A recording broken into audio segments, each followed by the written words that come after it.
uchun O'zbekiston ketma-ket 3-yil Garvarddan 100% grant yutyapti. $360,000 bizni o'zbek farzandlarini o'qishi, yeb ichish, yashash xarajatlari, yotoqxonalari, kitoblari, hattoki stipendiyasigacha bor.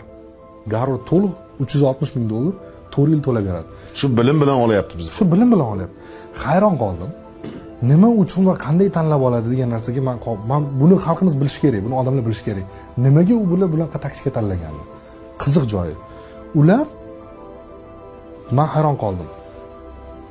Siz hujjat topshirayotgan iqtidorli bolani bilimiga qarab emas, sizdan oldin o'qigan o'zbekning xulq-atvoriga qarab grant berishar ekan.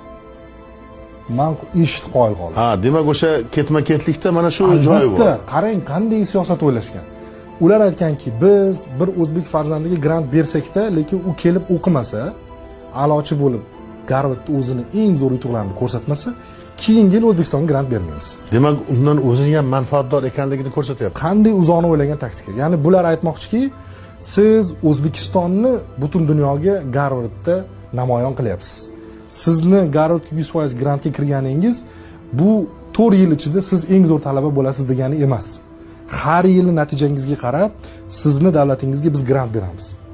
Bu yerdagi talabalar, u yerdagi talabalarning yaxshi o'qishini talab qiladi.